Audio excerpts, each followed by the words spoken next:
Өте маңызды сұрақ. Бұйырса осы подкастта сол жауабын раз и навсегда алуға болады. Алланың разылығын алу қиындайды. Мен өзім сенбеймін.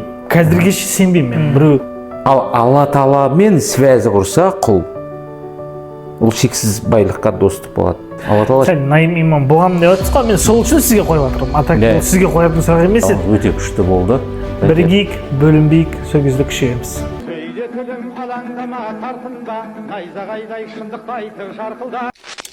Рахмет, Сәке. Алдан бері как раз үшінші подкаст ба? Иә. Алдан бері осыны талқылап сүреміз деп жүріп, бүгінге нәсіп болып отыр. Иә. Ассалаумағалейкум, құрметті достар. Бүгін сіздермен тағы мен Заир и бізбен болатын Димаш аға. Қош келдіңіз. Қош көрдік. Димаш аға, қазір немен айналысып жатсыз? Қазір Quantum X деген жобамен айналысып жатырмын. Екі направление. Біріншісі рухани және кванттық состояниені көтеру бойынша кәсіпкерлермен жұмыс жасаймын. И сол арқылы олар қарым-қатынасын, табысын дұрыстайды, Алламен қарым-қатынасын дұрыстайды, өзімен қарым-қатынасын дұрыстайды, күйеуімен или әйелімен қарым-қатынасын дұрыстайды, ақшамен, бизнеспен қарым-қатынасын дұрыстайды. Бұл бір направление. Екінші Quantum X хедж фонды, яғни инвесторлар капиталын басқарамыз.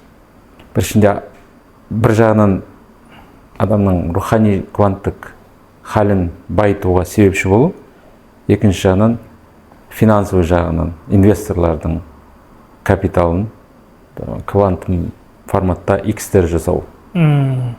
Сізге қараң, рухани байлық пен финансовый байлық деп жатсыз, соны екеуінің ортасында бірге. Екеуінің ортасы шығу. Оның не айырмашылығы бар? Рухани байлық пен финансовый байлық пен? Рухани байлық, яғни духовный, Алламен қарым-қатынас, мен не үшін жасап жатқан нәрсемді жасаймын, кім үшін жасаймын, қандай пайда келтіре аламын, Алла Тағала маған риза бола ма, бұл дүниеге не үшін келдім. Адамның, яғни төрт түрлі энергия бар, рухани энергия бар, эмоционалды энергия бар, физический энергия бар. И рухани, эмоционалды, физический, ментальный энергиялар. Сонда рухани состояние адамның энергетикасын белгілейтін нәрсе, рухани байлық. Іштей қаншалықты бай ол адам, іштей қаншалықты сенімді, іштей қаншалықты адам заряженный, ішкі состояниесін белгілейтін нәрсе, а финансовый байлық соның несі ғой, көрсеткіші, екеуі бір-біріне связаны. Финансовый кәдімгі кәшқа ауысқан түрі да. То есть екеуі өте қатты тығыз байланысты. Қаржылай байлық ол ақша. Бірақ ақшаның байлығы Каспий голдта, нал күйінде, или крипто күйінде, мен оны, или заттар күйінде өмірде көру үшін бірінші адам санасында және ішкі состояниесінде сол пайда болу керек та, миында картина іштей бай болу керек та. Кейбіреулер болады, сыртта бай болады, іштей кедей, бірақ рухани кедей. Екеуі бірге жүрсе, тәкаппарлық та болмайды, финансовый банкротство да болмайды, спад да болмайды. Екеуі бірге көтерілу керек та. Бірге алып жүру керек. Рухани да. Кеше или алдыңғы күні мен TikTokта бір видеоға көзім түсті. Бір миллионер айтып отыр, мен миллиардермен сөйлескен кезде дейді, енді ол да дін жағын айтып отыр да, мұсылман адам. Айтып отыр, мен сол хадия ету, біреуді көмектесу, зекет беру, соларды істеймін дейді. А миллиардер болу үшін тағы бір нәрсе істеу керек екен дейді. Ол жақындармен қарым-қатынасты күшейту керек екен деген әңгімені айтып отыр да. Миллиардер соған сондай не беріпті, ақыл беріпті. Как раз пайғамбарымыз саллаллаху алейхи ва саллямның хадисіне сәйкес туысқандармен қарым-қатынасты үзбеу керек жайлы. Жоқ, мен кейде ойланып қалдым. Көп қой ондай адамдар қарым-қатынасы жоқ, бірақ бай адамдар. Бірақ өзін мұсылман деп есептейді олар. Оларға мен түсінбей қалдым. Бұл нәрсеге, бұл сұрақ түсіндіңіз ғой? Не жайлы айтып жатқанымды? Яғни қалай ол туысқандармен қарым-қатынаста болмай тұрып та, ол бай да, бірақ өзін мұсылман деп есептейді. ол жағын қалай То есть получается байлықта енді түрлері көп қой. Бәлкім мысалға туысқандармен қарым қатынас үзген адамда уже Алланың разылығын алу қиындайды. Бұл жерде байлық деп нені айтасыз? Біз әзірше бай болуы мүмкін. Дальнейшем бай бола ма екіталай. Одан кейін ішкі состояниесі қандай? Бай болғанмен бай сезіне ме? Бөлісе ала ма?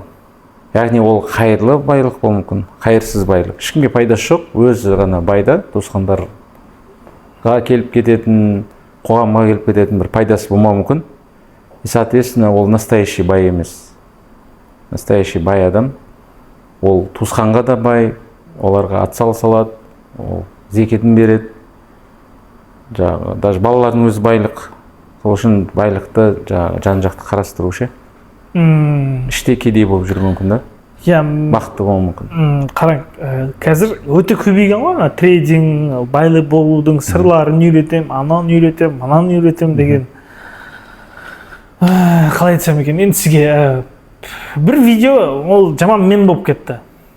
Екі әйел мен баймын деп айқайлап отыр да, типа өздеріңді сендіріңдер бай екендеріңе деп отыр. Мен и комментарий оқи бастадым. Енді боқ сөз болса да, далбойыптар көбейген қазір деген комментария бар да, и ол ең көп лайк жинаған ана комментарий. И бұл трейдингдерге не айтасыз? Сіз мысалы өткізесіз ғой өзіңіз, дұрыс па? Мен лично өзім біреудің трейдинг. Трейдинг деген ол жайлы, наверное, талқыласақ болады. Ол мысалы криптовалюта, акцияны алып сату, соны трейдить ету, трейдинг. Сауда саттық. Трейдинг біреуді үйрету. Иә, сол трейдингті мен өзім сенбеймін. Қазірге сенбеймін мен. Біреу бүгін бұйырса сеніміңізді өзгертеміз. Сол үшін мен сізбен сұхбаттасайын деп жатырмын. Сол мысалы мен сияқты адамдар көп, сенбейтін адамдар. Сол оқыту, ойбай мен пәленбай ақша бересің, и мен сені қалай бизнесіңді жүргізуді үйретем, ананы үйретем, мынаны үйретем деп. Соны әңгіме көп қазір да. И мен өзім сенбеймін. Мысалы мен сіздің алдыңызға келдім. Қалай сіз мені осы нәрсеге алып келе аласыз да? Мені Заир бұндай емес, бұндай, бізден бұндай деген нәрсе. Өте жақсы сұрақ. Өте маңызды сұрақ. Бұйырса осы подкастта сол жауабын раз и навсегда алуға болады. Алланың қалауымен. Алла қалаған нәрсені ғана айта аламыз ғой негізі. Подкастта болсын, қақта болсын. Менде мынандай принцип, сондай тұжырымға келдім. Вообще контентті мен бермеймін деген тұжырымға келдім. Контентті беретін Алла Тағала, мен жеткізушімін, проводник, кабель ретінде. Яқтан тоқ келіп жатыр, энергия келіп жатыр, махаббат келіп жатыр, инсайттар келіп жатыр, шабыт, идея келіп жатыр, соны бөлісем. Болды. Өзімнен ештеңе қоспаймын негізі. Қоссам бүлдірем деген. Қысқасы мынау. Алла Тағаласыз құл ретінде біз плотно кедейміз, шексіз кедей. Моль. Ештеңе жоқ бізде, тым жоқ. Менің денем, менің балам, менің машинам деп жүргендердің бәрі менікі емес, Алла Тағала берген да. Былайша айтқанда. Түбіне үңілсе, бәрін ризықтандырушы Алла Тағала.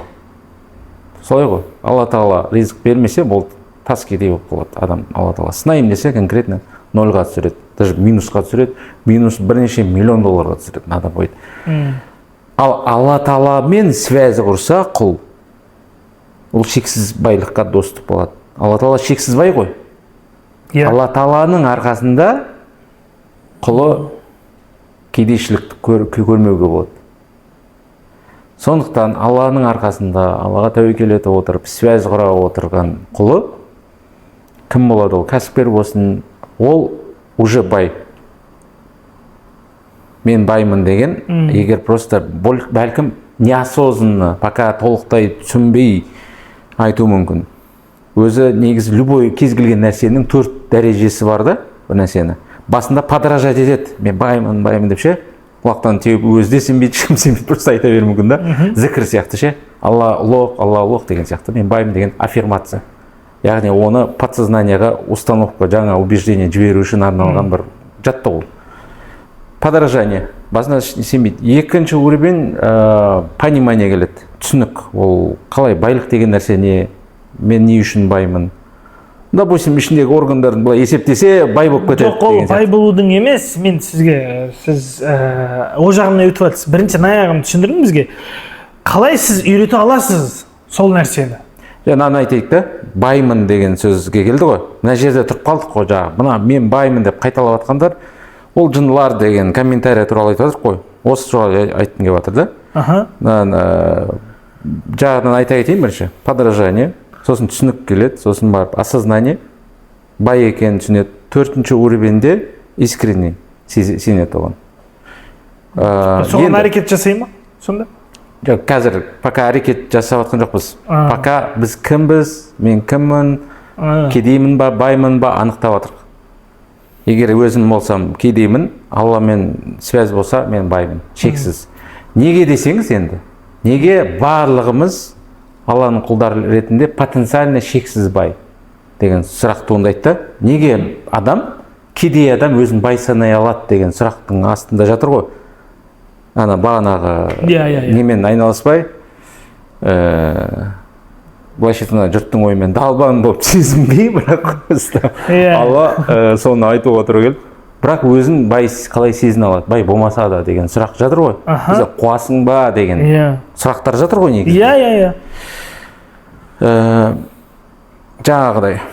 Алланың арқасында біз шексіз бай, себебі Алла Тағала бізді шексіздікке жаратты ғой. Бұл хақ. Иманның алты шарты. Ақыретке сен. Егер ақыретке сен болмаса, резко уже все, иман әлсіз. Ол деген сөз потенциально адам ішінде либо тозақтық, либо жәннаттық состояние жүреді. Алланың сызған жолымен жүрсе, ол негізінде өмір бақи жәннатта бай, бақуатты өмір сүре алады уже. Бірақ ол неге байланысты? Осы жердегі өмірдегі энергия, уақытын, жаңағы қабілеттер бар ғой, Алла Тағала берген. Соны дұрыс іске асырып, ақшаға айналдырып, сауапқа, Алланың разылығын айналдырып, ақыретке инвестиция жасаумен айналысу керек та. Бірақ соны айналысуға деген ресурс бар ғой, жәннатқа бізді сатып алатын, бір ғалым айтады, сатып алатын ресурс. Біз Алладан сатып аламыз, былайша айтқанда. Алла Тағала мейіріммен кіргізеді, бірақ біздің действияларға қарайды, мейірім түсіруге. Стоит мейірім түсіруге или не стоит? Бірақ бойында бар ғой, уақыт, энергия, махаббат, қабілеттер, қасиеттер Алла Тағала тегін беріп болған. Соны алда дұрыс қолданда жәннатты сатып ал дейді. Егер де осы қабілеттерді Аллаға сататын болса, правильно Аллаға сататын болса, Алла Тағала өте қымбатқа сатып алады. Өте қымбатқа. И жәннатты беруге дайын. Ол деген сөз Алланың берген ресурстары арқылы мен уже соны осознавать етсем, түсінсем, сезінсем, мен уже шексіз потенциальный баймын. Егер шексіз потенциальный бай болмағанда Алла Тағала байлығын бергісі келмесе, біз шексіз кедей боламыз да. Сол үшін біздің уақытша аяқтағы ресурстарды бесконечностьқа айналдырсақ, Аллаға сата алсақ, Алламен сауда жасау. Енді в дальнейшем бесконечный бай болуға болады. И соны в моменте сезінуге болады. Бесконечный бай сезімді сезініп жүру керек. Енді бұл жәннатқа қараған жағы да ақыретке. Енді осы дүниеге қараған жағы бар. Осы дүниеге қараған жағы не бар? Квантовый поле, квантовый физика наукаға қосылады енді осы жерде. Егер сіз сенбесеңіз, ол дымда болмайды, сізден дым шықпайды.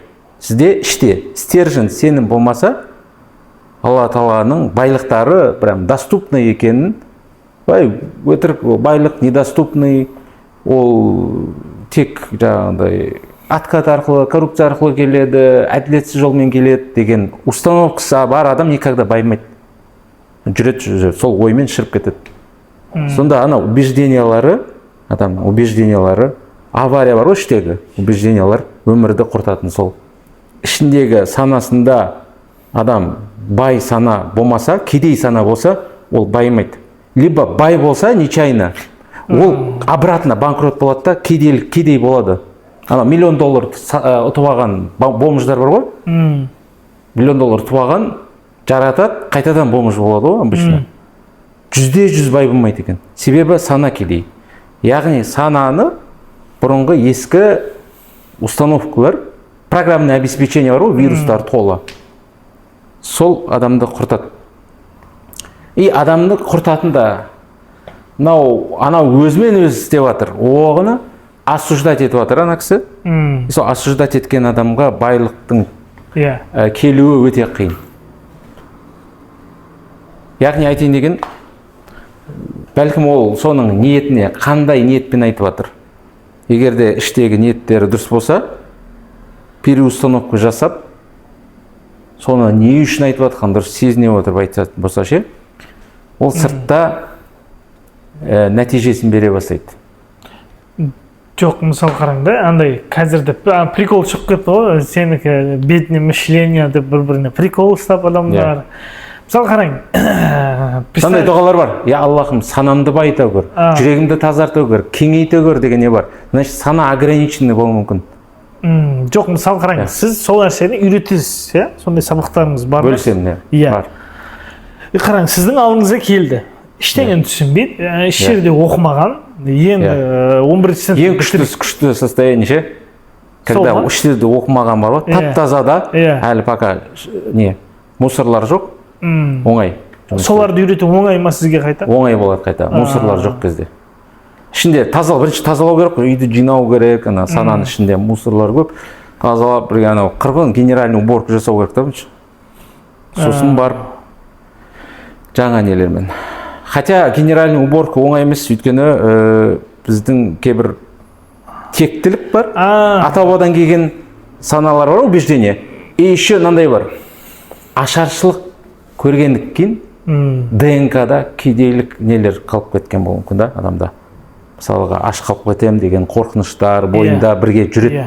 Ол ДНК арқылы беріледі.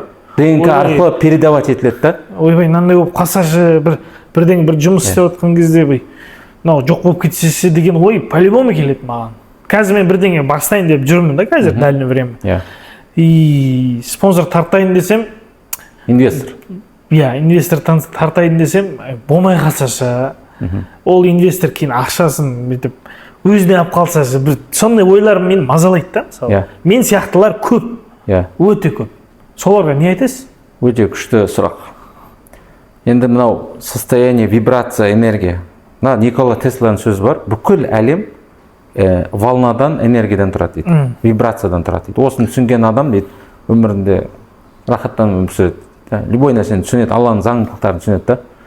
Ол сол жаңағы ол Алланың закондарына, жалпы нығметтеріне бар ғой, энергия дәрежесінде соған ол санасы ашылып кеткен да.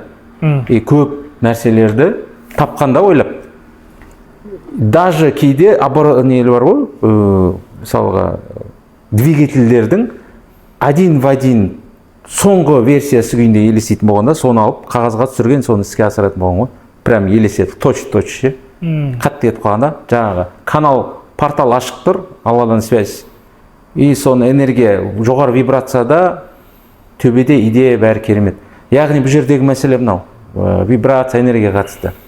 Когда адамның состояниясы, энергиясы, вибрациясы түсе бастайды ғой, төменде сенімділік бәрі, сол жерде бәрі болады. Шайтан, қорқыныш, күмән, ашуланшақтық, ренжігіштік, әлем бәрі говно, бәрі фигня, сен албансың, мынау мынандай дегендердің бәрі төменгі вибрацияда. Бәрі, бұл вообще өмір қиын жалпы дегендердің бәрі төменгі вибрацияда, төменгі волнада.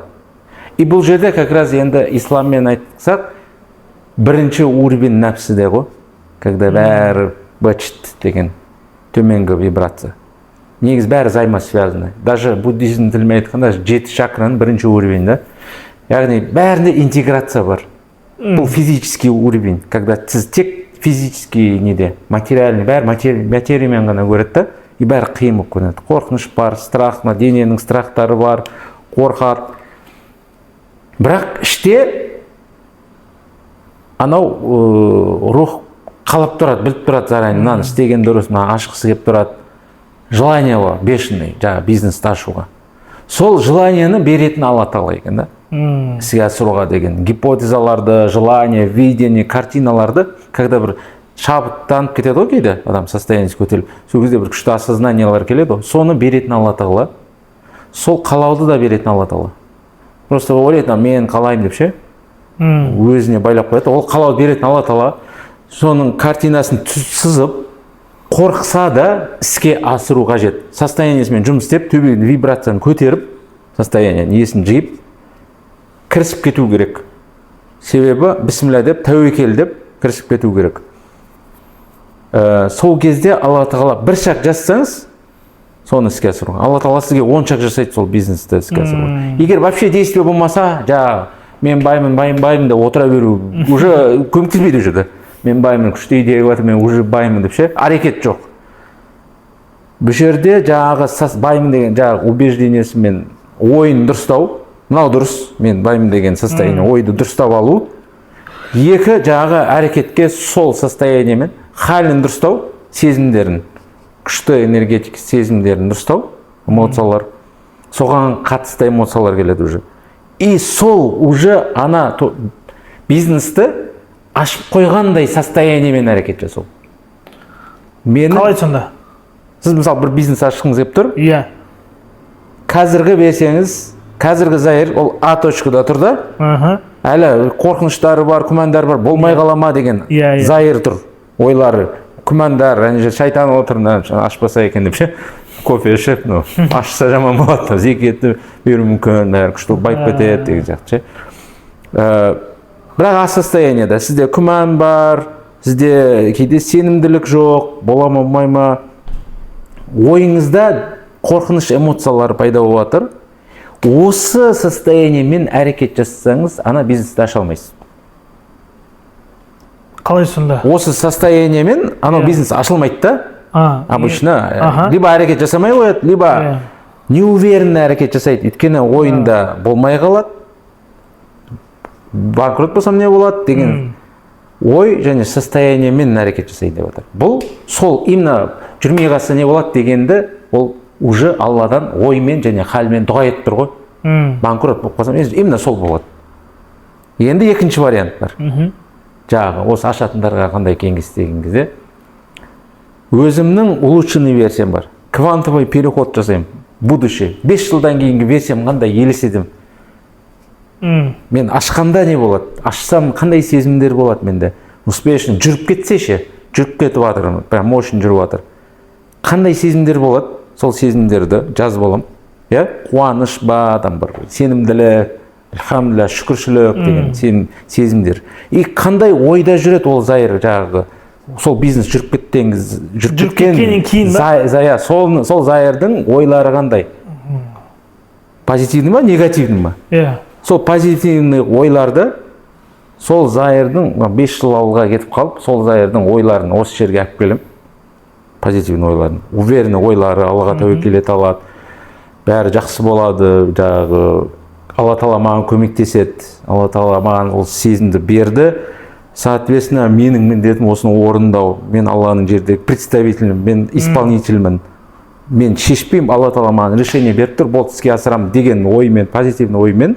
И жаңағы болып кеткендегі состояние бар ғой, чувстволарды. Соны осы сәтке алып келем да, Заирдың Б точкасына барып. Толғаған жоқ ма сізді? Түсініп отырмын. Сол состояниеға алып келем. И сол состояниеден дұға етем бірінші. Сосын бар действие. Полным ходом, ықыласты түрде. Как будто ештеңе жоғалтпайтындай. Бізде ештеңе жоқ қой, ештеңе жоғалтамаймыз. В конце бір нәрсе жоғалтасыз, бір нәрсе алып кетесіз ба сіз қабірге? Алып кете алмайды. Так что дымсыз келдік, дымсыз кетеміз. Сондықтан полным ходом бұл дүниеде рисковать етіп өмір сүру. Потому что игра бәрі түбіне қарсаңыз процесс маңызды да. Результат вообще не бар. Процесстің өзі қызық. Сіз Counter-Strike ойнаған кезде, Counter-Strike ойнаған қызық қой, ұтқан емес та. Сол үшін оны бизнесті ашып кеткендегі не емес, результат. Осы ашу, соны іске асыру, инвестиция тарту, переговор, договор, дивиденд бөлісу болсын. Сол играның өзі қызық болу керек та. Сол иградан ләззат алу керек. Өмір игра, процесс, бұл құлшылық. Алла үшін өмір сүрсеңіз құлшылыққа айналып кетеді бұл игра. Короче, геймификация ғой, целый қызық процесс, и содан ләззат алу керек. Ойбай жүрмей қалама, результатпен ойлай берсем, ол отыра берем сөйтіп жағында. Мен баймын деген, ештеңе істемей отыра берем. Осы Б состояниеға өтіп алып, барып әрекет жасасаңыз, смело двигайся деген состояниеда күмән келтірмей, бисмиллахир-рахманир-рахим, Алланың атымен бастаймын деп ше. Алланың атымен бастаймын деген өте сильный сөз, егер осознанно айтса ше. мен әшейін өз атынан емес, мынандай корочкамен Алланың атымен бастап жатырмын дегенде зеленый светтер ашыла бастайды да. Соны сене отырып бағанағы әйелдер сеніммен жаңағы осындай бір идея бәрін интеграция жасаса, сол кезде мынау уже полезный неге айналады. Жаңағы уверенность, сенімділік деген сияқты. Әрекетпен қоса. Давай сізден өзіңіздің өмір баяңыңыздағы сіз неден бастағансыз бизнесті? Мен алғашқы аяққа тұрған бір мені кәсіпкер қылған визовый центр болды. Америкаға виза ашу, Европаға нечайно басталып кеткен. Нечайно деген нәрсе жоқ қой. Ол Алла тағала жаңағы нәсіп етіп солай басталып кетті. Алғашқы успешный. Кофейнялар аштық, әртүрлі жаңағы неше түрлі курстар жүргізді. Курстардың енді 20 неше атасы бар да ішінде. Таргет, маркетинг, бизнесті бастау, инвестиция тарту, инвестиция жасау, команда, продажа. Тренинг әлемінің өзінің ішінде көп та. Подгузник бар, жаңағы неше түрлі микроволновка сатқанымыз бар, неше түрлі нәрсені тестілеп ішінде. Сонда вообще ешбір идеяға байланбау да. Негізі алған инсайтын бір идеяға байланбай, жүре ма, жүрмей ма деп шли оймен зацикленный болған сайын сонымен сыналамыз да. Гарантия керек сияқты. Бізге гарантия керек болып тұрады ғой. Жүреумен уверенный болуым керек деген. Сол шартты қоймау керек та. Шартты қоймай әрекет жасап кету. Мен гипотеза тестілеп жатырмын деп қарап істей беру керек. Атпай қалуына заранее дайындалып, заранее оны да қабылдау. Бірақ ой атат деген настроймен гипотеза. Сіз өзіңіз нөлден бастадыңыз ба? Нөлден, иә. Или біреу сізге көмектесіп? Нөлден бастадым. То есть мұнай саласында инженер болып істеп жүрдім. Кейін мешітте де наиб имам болып азаншы болып істеп жүрдік та. Мешітте отырып, түске дейін имам, түстен кейін имам деген сияқты, түске дейін жағы имам, түстен кейін бір бастаушы кәсіпкер. Кітап оқып, не істесем болады, как раз ми тынық, как раз Алланың жердегі үйінде, как раз энергетика, кітап оқисың, бастайсың да. Америкада оқып кеп, мешітте отырдым деген сол талай адам үйтпейді негізі. Америка өмір былай екен ғой деп сәл діннен ұзақтасып кеткендер бар. Сізде не ұстап қалды сол нәрсеге? Америкада жағы енді Аллахтың өзі қорғайды ғой. Дұрыс па? Алла тағала болмаса адам өзінің тағдырын өзі алып жүре алмайды. 90%, 99% негізі Алла тағала не істеп жүреді. Әрекеті, жағы ықыластары дегендер бар ғой. Бір 1% пен 10% арасында ғой. Қалған бәрін Алла тағала жасап қояды да. Ниетке қарай жағы дұрыс орта ғой. Дұрыс ортада жүрсе, поддержка беретін, жағы қумайтын, қуғанда, жақсы мағынада жағы қасыңызда поддержка беретін, бір-біріне қолдау көрсететін ортаның арқасында, жағы мұсылман бауырлардың ортасының арқасында қазақтардың бір-біріне қолдау көрсетіп, қадағалап қақта жүрсін деген сияқты нәрсе қорғайды. Мындай купол создавать етеді ғой. Купол создавать етеді. Недегідей военный не куполдар бар ғой, ракеталар кіргізбейтін. Сол сияқты купол, адамның куполы, ортасы, ол иманы, дұғалар деген сияқты ішкі стержень да бар, сенімділік стержень жоғалмау керек та. Бізде Алла тағала сол ниетіне қарай береді. Мысалы адам ше ниеті сәл әлсіздеу болып тұрса ше, таң намазы қалай болады деп тұрса ше, өткізіп алады да, сенімділікпен ниет етіп, шынайы ниет етіп не қылса ше, Алла тағала көмектеседі таң намазына. Мысалға элементарный. Сол сияқты қолдан келгенше әрекетін жасаса, Алла тағала қалғанын жасап береді да. Адамдарды кездестіреді деген сияқты. Иә, қараң мынандай, имам Абу Ханифаны білесіз. Ол бизнесмен болған, саудагер болған, бай болған да. Иә. Неге қазір бізде имамдар, мысалы, сіз сәл наим имам болғанмын деп жатсыз ғой, мен сол үшін сізге қойып жатырмын. Атак ол сізге қоятын сұрақ емес еді. Просто ол сол сөзіңізге менде бұл өз сұрақ менде көп андай миымды айналады да. Неге қазір бай имамдар почти жоқ? Жоқ есебі. Мысалы 100%-тен алып қарасаңыз 0,1% ба бір бай болуы мүмкін. Ал неден деп ойлайсыз осыны? Бірақ бұрын тарихқа қарасаңыз Абу Ханифаның үйі 2 этаж болған дейді. Иә, ол негізінде, жауап берейін. Абу Ханифа өте исключительный ғалымдардың біреу, который рухани байлық пен қаржылай байлықты бірге ұстап жүргенше. Образ ретінде мен Абу Ханифаның образы маған ұнайды. Жағы өзі түске дейін сабақ жүргізеді. Как раз мен семинар, обучение жасаймын ғой. Кәсіпкерлер рухани, қаржылай байлық, квантовое состояние, ақша мен Алламен отношения деген сияқты. Түстен кейін өзінің бизнесін сауда-саттықпен айналысады да. Осы образ бар ғой, герой деген сияқты қатты ұнайды. Ал енді мынандай нәрсе бар. Асхабы суфа деген сахабалар бар. Пайғамбарымыз саллаллаху алейхи вассаламның қасында постоянно қасында жүреді, хадистер жазады, аяттарды жазып түртіп алады. И постоянно оның міндеті азаннан кешке дейін ғылыммен айналысу. Вообще даже сіңіруге уақыт жоқ дегендей ғой. Барып кофе ішіп қайтуға уақыт жоқ жерде. Бұл жерде полный қасында жүреді. Ақшаны ойламау керек вообще. Асхабу суффаны асырайтын жағы бай сахабалар болды. Кәсіпкер Хазіреті Умар, Абу Бакр сияқты, Хазіреті Алилер байлар. Зекет қалай берсек, көбейтсек болады деген настроймен. Кстати, сахабалар 80% бай болған. Себебі настрой қалай байып, зекет берсем, қалай Алланың разылығын алсам деген ниетте жүргеннен кейін, дұрыс ниетте. Баюы оңай болғанда. Қалай ішіп жесем деген состояние болса, қиынырақ болады баю. И жаңағы сахабалар неге осы асхабы суффаға поддержка беріп отқанда, халық поддержка береді, жаңағы бай сахабалар поддержка береді, чтобы ол ақшаны ойламау үшін.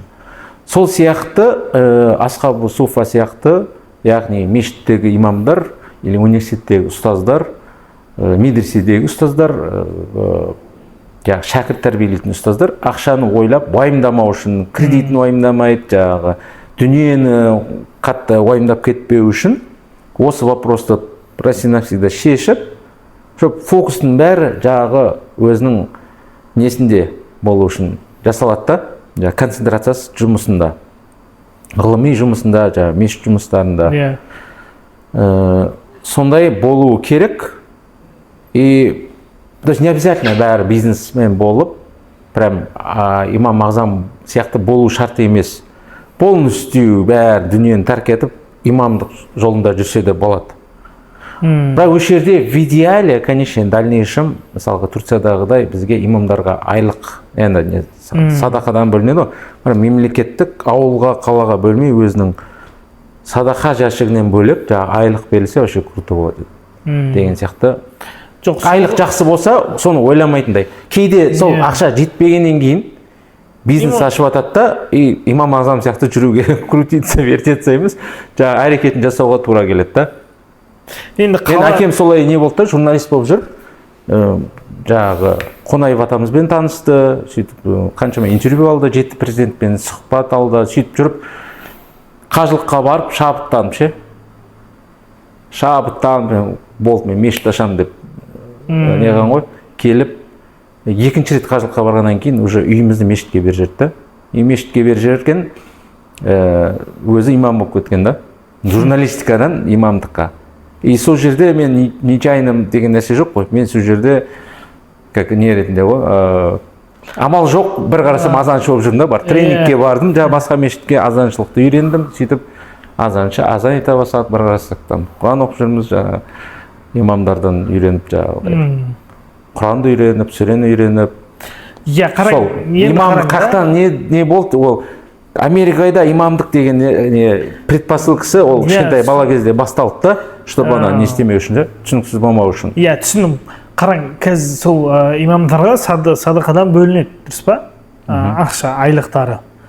Қалалы жерлерде, ауылды жерлерде почти садақа тастайды, тастамайды, адам аз. Сол үшін жаңағы айлық болса, жаңағы неше? Бюджеттен бөлетін, муфтияттан тікелей, садақаны емес, муфтияттан. Щоб садақадан ориентир ұстамау керек та, қанша түстеген деп бүйтіп алаңдап отырып отдел продаж сияқты, қанша продажа болды деген сияқты сол ой кетіп қалмау үшін мына жақтан түссе вообще керемет болар еді деген бір ұсыныс та, дальнейшем. Ол да оған келеміз деп ойлаймын, что жаңағыдай ауылда жүрсе де оның айлығы түсіп отырады. Как госслужащий сияқты ғой, имамдар госслужащий сияқты айлығы түсіп отырады. жаңағы тайыншыға тағайындалады, жаққа ауысады, жаңағы не жүреді да. Кәдімгі карьера деп қарау керек та. Имамдық деген классная вещь. Қазір мұғалімдікке мұғалім проекті басталды, алдында да талқыладық, мұғалім проект деген бар, адамдар мұғалімдерді жағы қызықтыру үшін жағы сондай стипендия беріледі, поддержка беріледі мұғалімдерге. Сол сияқты мұғалімдердің айлығы көтерілді бізде. Қазір уже баяғыда емес, баяғыда ЕНТ-дан ең нашар алғандар либо мұғалімдікті, либо имамдыққа жағы нұрбаларқа түсетін болса, неосознанно уақыт өте келе жағы мен армандаймын имам болғым келеді, ғалым болғым келеді деп ЕНТ-мен жарыса отырып жағы оқып жақсы айлығы или ғалым болатын бір карьера бар ғой. Сондай болса не көбейеді, спрос ше осы мамандыққа. Қазір кейде карьера болмай қалады да, непонятно. Бітірді, нормально, дальше не болады деген кезде ғылыми біреулер кітап жазып жатады, но не всегда получается. Кейде бизнеске міне қараңыз, сіз көп нелерде сабақ бергенсіз ғой. Неге бәрі имамның ақшасын есептейді? Егер имам бір нормальный машина мінсе, кетті ғой бәрі, ой, садақаның ақшасын мініп жатыр. Мен айтамын да, қойсаңдаршы, имамдар міну керек сондай машинаны, наоборот. Олардың көздері туы керек.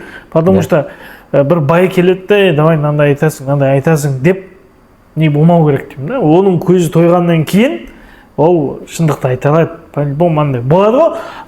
Әртүрлі адам бар. Ақша берсе, уағызды сәл былай айтатындар да жоқ емес деп ойлаймын мен негізі. Сол үшін айтамын да, андай бай болу керек олар, ақшасы болу керек, машина жақсы міну керек деген нәрсе да. Жоқ, часто не істеп жатады ғой, үлкен мешіттерде машина сыйланып жатады, жаңағы пәтер сыйланып жатады, чтоб жаңағы сол финансовый вопростардан қиналмау үшін деген сияқты. Жаңағы благо әрекеттер жасалып жатыр, қолдан келгенше. Енді прогресс жасайтын енді. Енді жаңағыдай ғой, басқа біреу туралы жаман ойлау бар ғой, уже жүректің ғайбаты деуге болады екен. Біреу туралы жаман ойлау, негізі квантовый әлемде, біздің квантовый состояние жарайды, рухани әлемде. Квантовый дегеніңіз рухани ма? Негізі рухани мен синоним. Рухани әлемді зерттеп жүрген, зерттеуге тырысып жүрген, қолынан келгенше жасап жүрген ғылымның түрі ғой, квантовый физика. Соны мен қазір исламмен ұштастыра отырып бөлісіп жүрмін да, ғылыммен, ақшамен түсіндірсе ше, адамдарға күшті өтеді да. Ақша, деген сияқты ше. И жай нәпсі негізінде байлықты қалап отырады ғой, материальный. Там тамақ жегісі келеді, жаңағы бай болғысы келеді. Сол үшін бірінші сана, жаңағы финансовый байығысы келеді. Сол үшін ол вопрос актуальны, более сол да. И соны айта отырып, ол үшін бірақ рухани байлықта керек екенін бірге түсіндірем да. Екеуі де тұспа-тұс бірге жүреді. Сол кезде ана нәпсі алдап қалады, бейт байым деп жүріп бір қараса рухани байып кеткенін түсінбей қалады да. И как раз ал нәпсінің басында тәрбиеленбеген нәпсіде шайтан отырады қасында. Содан брат қоя сал деп ше, аяғын шалып. И сол сомнение тастамау үшін оны анау оборонный бар ғой, оборонасын үзіп өту үшін нәпсін через ақша арқылы өту керек та, через тамақ арқылы. И бірінші қаржылай байлық бойынша сонымен параллельно жамендеп, кейбіреулер айтады ғой, мысалға Марғұлан аға айтады ғой, мен исламға выгодамды ойлап келдім дейді да. Басында реально, как если айтайын, есебін түзу болды, қарадым, шынымен де вдруг ақырет бар болып қалса ше деген сияқты, олай қарасаң іштен отырмайсың, лучше давай деген сияқты. Басында подражаниемен бәріміз, мама папамыз намаз оқып жатады, или досың намаз оқып жатады, ораза, давай бәрі ораза кеттік деп басталады негізі барлық адамда. Подражаниеден сосын жай понимание пайда болады, сосын осознание да, уже санамен негізі намазы уже сәл сезініп оқи бастайды да. Намаздарын осознанно Алланы көріп тұрғандай, или Алла Тағала, точнее Алла Тағала мені көріп тұр ғой деген, и жаймен деп ықыласпен оқитын болады уже, от души, машалла деп намаздарды күтеді, не қылады. И бәріміз сондай этаптардан. сол сияқты негізінде біз, короче, игра в кальмардағыдай осы играның ішінде жүрміз, жалған дүниеде. Как симуляционный алаң деуге болады, кейбіреулер даже Нобелевский премия алатыр. Мына дүние симуляция алаңы деген сияқты. Бұл исламдағы жағы, бұл дүние жалған деген немен сәйкес келеді. И как раз біз бәріміз адамдар бір-біріне көмектесіп, шайтан жем Алланы тауып алып, аман есен Аллаға, жаннатқа, туған жеріміз жаннат қой негізі. Туған жер Шымкент емес, туған жерім жаннат негізі. Қазақстан емес. Біз не жақта временный вид на жительство, да? И осыны осознавать етіп, рух екенімізді түсініп, бесконечный өмір сүретінімізді түсініп, соған қарай настрой жасап, әрекет жасасақ ше, бизнес ашу деген вопростар, финансовый бай болу мына жақта деген проблема болмай қалады. Уже Алла Тағала біледі да, что Алла Тағала не жалко, любой қалағанын береді. Главное, құл дайын болса, дайындығына қарай береді, состояниесіне, мышлениясы. Шелекті өзі бір фляг су сұрап тұр да, бірақ ода бір шелек та, ақшалай. Өзінде шелек бар. Мынау тасиды. Шелек жаңағы оның мышлениясы, шелектің кеңдігі, ama биіктігі, мен оның состояние деймін да. Мынау осы саяз болса, соответствующий байлықты көтере алатын болады. Алла Тағала қолына көтере алмайтын жүктемейді, сондықтан осымен айналысу керек. Сол кезде Аллаға не жалко, да, бір кісі айтады да, Алла Тағалаға саған дүние не жалко дейді да, бірақ сені мына дүниеге жалко дейді. Мына дүниеге сені қимайды дейді да, ішіне кіріп кетіп, қадалып, зацикленный болып қалып қалғанын қаламайды дейді. Алланы ұмытып кетіп, ақыретін ұмытып қалып, бесконечный өмірінде бақытсыз болғаннан ғой, сол жалқы аяйды құлын. Сол үшін бәлкім кейде байлықты неғмай тұрады, бермей тұрады. Атақ оған сенен ештеңе жалқы емес дейді да, любой нәрсені беруге дайын. Қараң. Сұраса болды, өзіне рұқсат бере алып, көп адамдар рұқсат бере алмайды, сұрағанда да бір. Енді ол кісіге біздің темаларға қатты уақыты жоқ шығар деп ойлайды. Или шли көп сұрап кеттім дейді да. Ал негізінде нәски болса да, бауың жолықпаса да сұра дейді. Үлкен кіші қарамай сұрай беру керек та. Бізде Алла Тағала бере береді. Қараң. Енді сіз ислам мен бизнесті бірге алып жүрген адамсыз да? Бүйтіп дінден екеуін бірлестіріп сабақ бересіз, дұрыс па?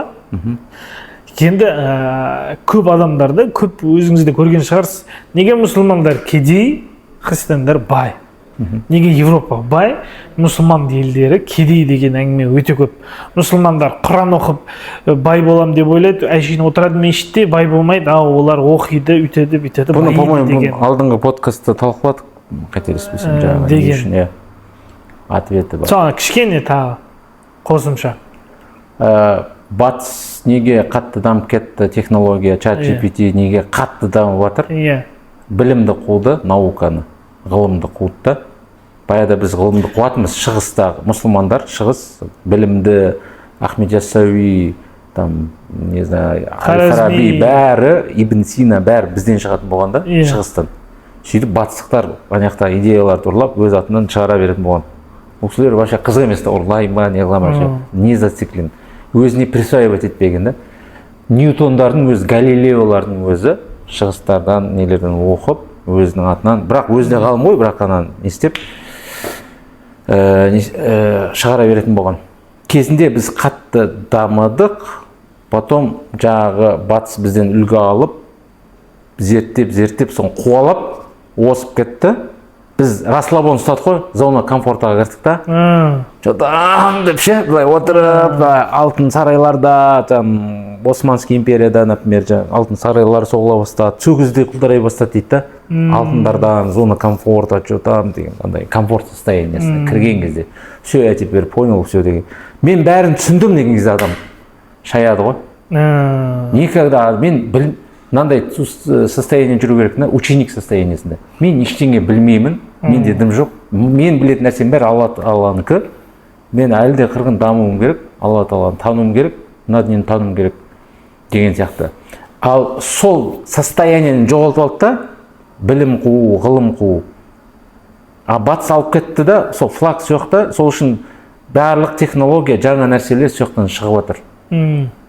И Алла Тағала әділ. Алла Тағала қалағанына құлына береді, әділетті түрде береді. Оқыған адамға береді дейсіз. Білім Құранда аят бар ғой, еш білген мен білмеген тең бола ма дейді да. Сонда білімді қумаған адам уақыт өте келе кедей болады да. И оны дұрыс батыста еще білімді адам бай болу гарантия жоқ деген нәрсе бар ғой мысалы бізде. Бірақ батыста біліммен соны монетизация жасау жақсы қолға алынған. Сізде бір научный бір нәрсе күшті идея шығады да, соны венчурный инвестиция арқылы соны нарыққа монетизация жасау деген күшті интеграция болған. Ал бізде сол ғылыммен монетизация, интеграция дұрыс болмағаннан кейін сол қалып жатыр, білімділерге нан жоқ деген установка пайда болады. Соған барып тақалады дейсіз ғой бәрі. Ал енді қазір енді ChatGPT заманы шыққан заман, қазір білім жинайтын уақыт емес уже. Қазір енді қалай искусственный интеллекттің, менің миымда емес, искусственный интеллекттің қырғын адамдардың, Ахмет Яссауи, Абай аталардың, жаңағыдай ислам ғалымдарының, Стив Джобстың айтып кеткендері бар, соны қосып, маған соның миын қолдана отырып бизнес жасайтын заман келіп отыр. Соны жұмсап, ChatGPT айына $20 төлеп, қалаған нәрсені істететін уақыт. Презентация, инвесторларға презентация, тестіле, нарықты зертте, тағы не бар, контент план жаса 30 күнге, тағы не бар, маған бір состояние көтеретін бір идея айт, или әйелімді қуантатын бір не сыйласам болады деген, любой, балаң қалай тәрбиелесің болады. То есть барлық нәрсе искусственный интеллект бір жерге жинап жатыр да, бүкіл адамзаттың знанияларын бір жерге жинап жатыр, и искусственный разум создавать етті да, который шешім қабылдай алатын. И сол разумды қолданылған адам кедей болмайды. Қазір соны қолданып монетизация жасаған адам доллары миллионер болады. Вот пока осы бум болып жатыр, искусственный интеллект, скоро ол уже бәрі шулап отыр ғой, жұмыс қалады, қалмайды. Алдағы уақытта кәдімгідей жұмыссыздық болады, бәрін искусственный интеллект жасайтын болады. И мемлекет базовый айлық беретін болады адамдарға жаңағы. Потому что ештеңе істеу қажет емес. Уже мен вот сол кезде рухани бай болуға аздан кешке намазын оқы, тәспісін қайтарып оқып жүреді. Пока істеп қалу мүмкіндігі бар әлі, искусственный интеллект бәрін жасамай тұрғанда, жасайтын тірлігің бар ма, жасап қалу керек. И то Алла үшін жасап қалу керек. Ал одан кейін уже сен керек болмай қаласың адамдарға. Қоғамға керек болмай, тек Аллаға ғана керек боласың. Сол кезде базовый айлығыңды алып, тәспіңді қайтарып, ақыретке дайындала бересің. Сондай. Уже қиямет қайымда сонымен короче. Қазір мысалы сіз айтып отырсыз ғой, бизнесте былай. Уже мен қазір сіз айтып отырсыз, мен уже ойымда. Ана бизнесін істеп отырмын. Қазір уже басталды менде сондай нәрсе. Бастаңыз, іске сәт. Уже бастап отырмын. Осы жерден тоқтата салайын. Уже бастап отырмын мен. Өте керемет. Сол бір бизнес. Трансформация болып отыр ма осы подкаст арасында? Қазір болып отыр менде. Уже менде қазір болып отыр. Уже мен анау қай жерден алам, кімге заказ берем, қандай нәрсе әкелем деген нәрселер уже миым айналып отыр. Мынаған да қарағаным бекерге емес, мынандай істесем болады екен деген нәрсе уже келіп отыр миыма.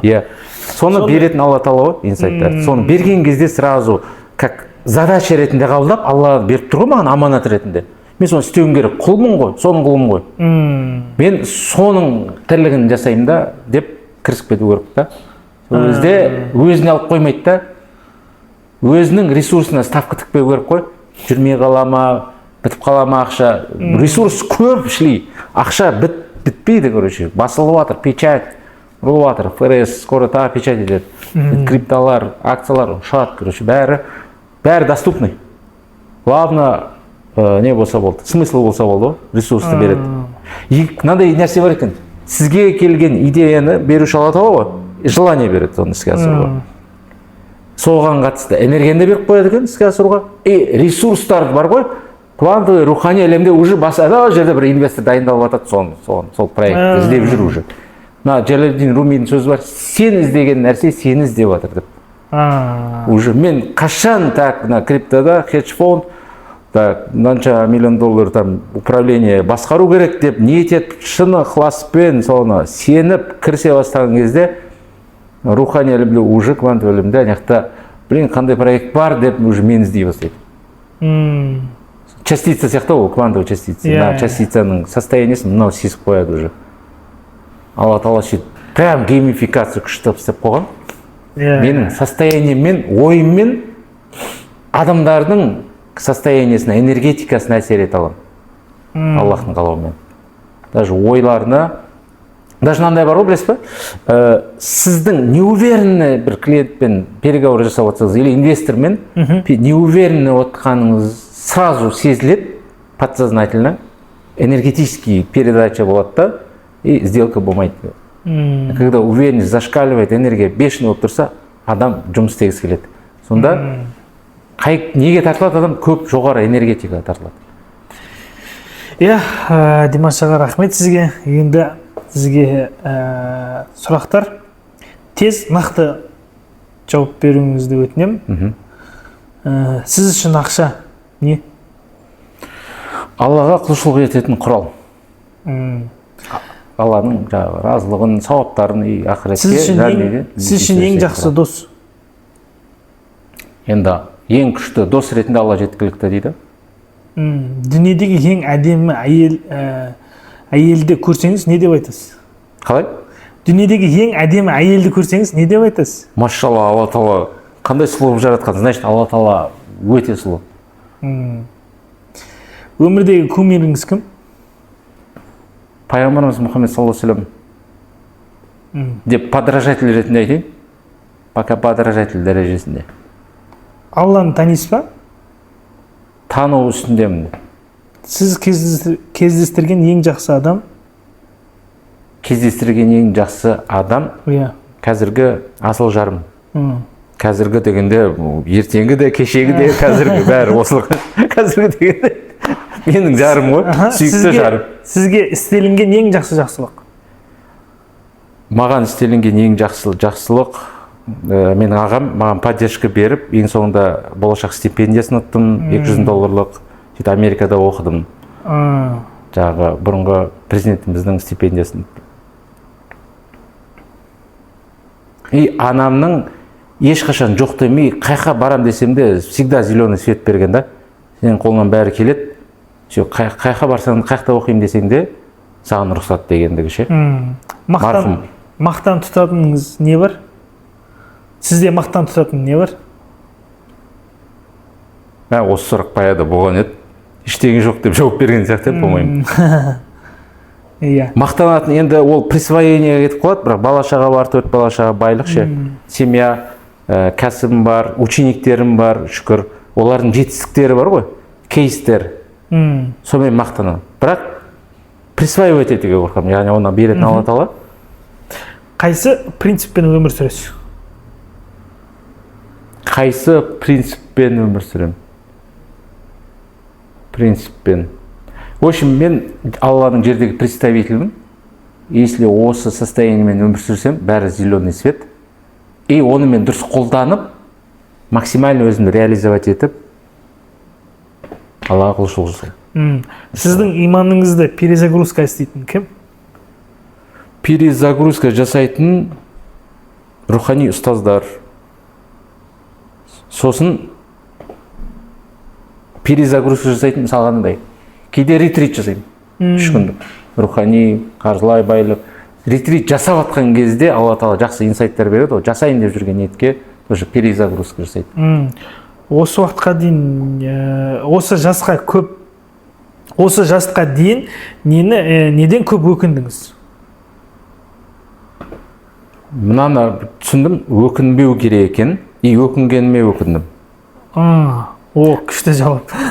Бірақ ана биткоин алмағаныма өкіндім деп бәрі айтады, оны по-любому 2010-да. Мысалы, Америкада менде $1,500 стипендия болды да, соның $500 бір рет, $1,500 қайта талай рет алғанбыз ғой. $500 бір рет алса, қазір ол $100 миллион болады екен. Ол вопрос өкінудің жоқ, ол просто факт та. Сіз ол кезде криптовалюта бар екен білесіз? Мен білмеймін. Ол кезде білмейсіз. Ол кезде білмегенсіз ба? Иә, вообще да. Бірақ адамдар бәрібір де артқа кетіп, артқа айтсаң не істейсің десе, биткоин аларым дейді да. Солай өкінбеу керек та. Көп жейсіз ба, көп ұйықтайсыз ба? Көбірек ұйықтайтын сияқтымын. Чем жегенге қарағанда ше. Басқалардың көз қарасы сіз үшін не? Басқалардың көз қарасы сіз үшін не? Ол менің көз қарасымның отражениесі. Қалай сонда? Мен өзімді қалай ойласам, адамдар мен солай ойлай бастайды мен туралы. Иә. Мен өзім туралы жаман, мына чмо десем, ол тура сондай ойларды создавать етеді, анаяқтан передавать етіледі. Если іште сенімдірек, жақсы адам, сыртта да оның соның отражениесі болады. Қараң, егер біз бір қателік жасасақ, шайтан жолдан азғырды деп айтамыз. Сізді қаншалықты азғырып жатыр? Егер төменгі вибрацияда состояние түсіп кетсе азғырады. Егер жоғары вибрацияда өзімен жұмыс істеп жүрсем, шайтан қол жетпей қалады. Бірақ оның міндеті азғыру, миссиясы, менің міндетім оны тыңдамау. Қаншалықты дұрыс өмір сүріп жатырмын деп ойлайсыз? Өте жақсы сұрақ. Қаншалықты дұрыс, өте жылдам жауап беру керек деген шарт бар ешке. Так, егер мынандай нәрсе бар да, дұрыс бұрыс деген нәрсені алып тастадым, есть жол просто. Сонымен жүріп өтуім керек. Енді қай жолмен өмір сүріп жатырсыз? Қаншалықты жақсы жолмен жүріп жатырмын деп ойлайсыз? Бұл сұрақ керек. Алла Тағала жолды сызатын Алла Тағала ғой. Оны сезімдер арқылы бізге береді, интуиция арқылы. Былай жүр деп ше. GPS дұрыс істеп тұрса, жолды нормально өтесіз. GPS ше антенна. Алламен связь. А если там связь қалай құрайды ғой, сол шаят. Енді сіз қаншалықты дұрыс жүріп жатырмын деп ойлайсыз сол жолда? Сол сезімді тыңдап жүрмін. Сол сезіммен жұмыс істеп жатырмын. Соны тыңдап, Алла Тағала не айтқысы келіп жатыр деп соны тыңдап өмір сүріп жатырмын. Жоқ, мысалы қараң.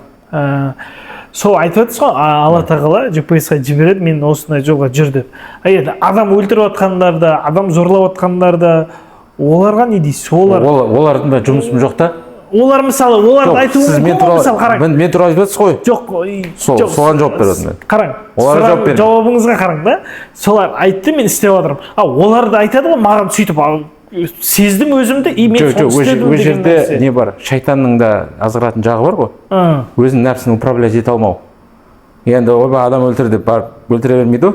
Ол жерде жаңағы өзінің ойында жүрген шайтанның төменгі вибрациядағы әрекеттерін іске асыру.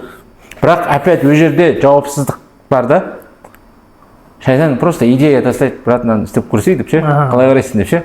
Бірақ жауапкершілік дейді, ары қарай сіз алып кететін адамның өзі да, өзі. Болды, түсіндім. Қайсы қателікті істемеймін дейсіз, бірақ қайта-қайта істей бересіз?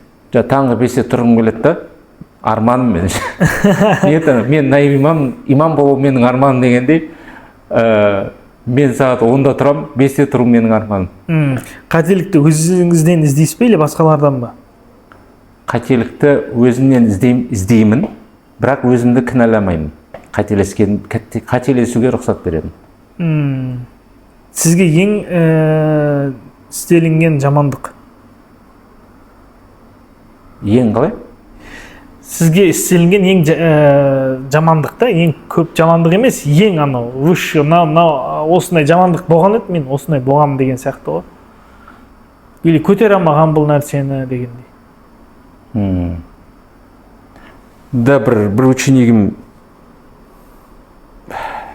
осы сұрақтың жауабын айтпай қойсам болады. Өзіңіз білесіз? Иә, болды, түсіндім. Сіз үшін кино не?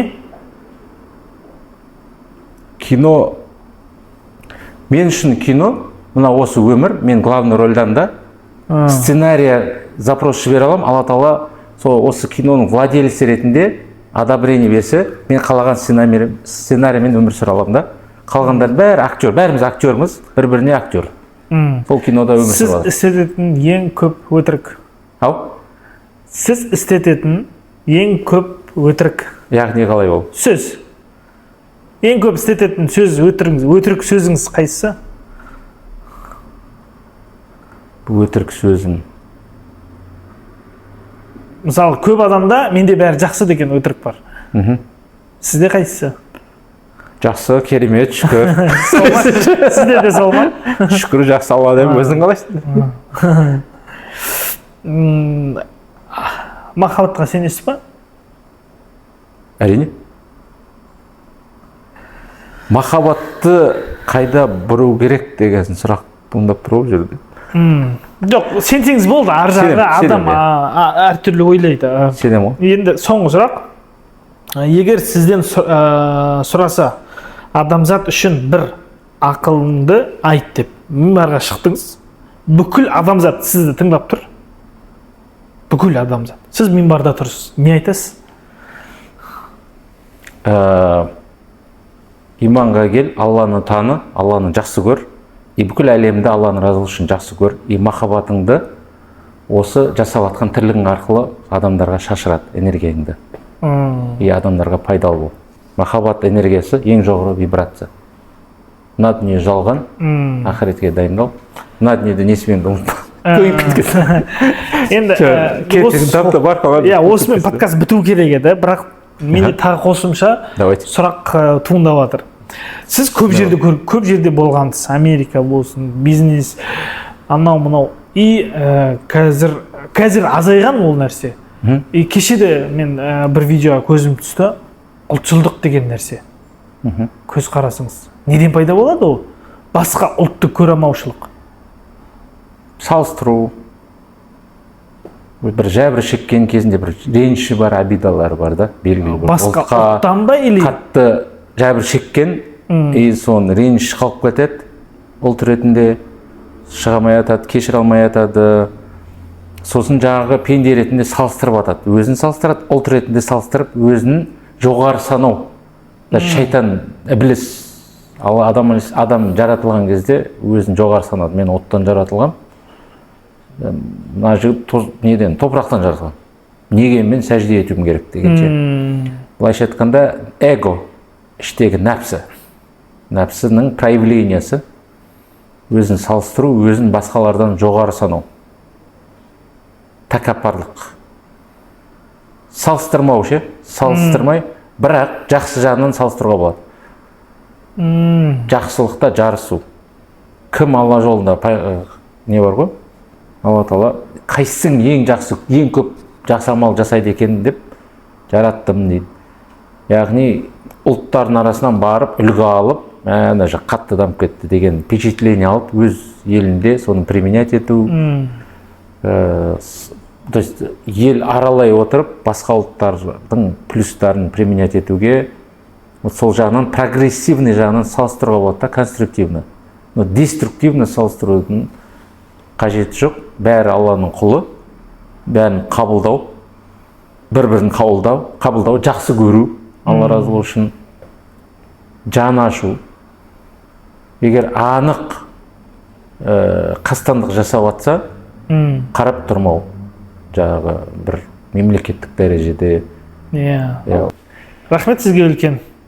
Соң айтарыңыз болса, камераңыз. Тыңдағандарыңызға рахмет. Зәкенің парақшасына тіркеліп қойыңыздар.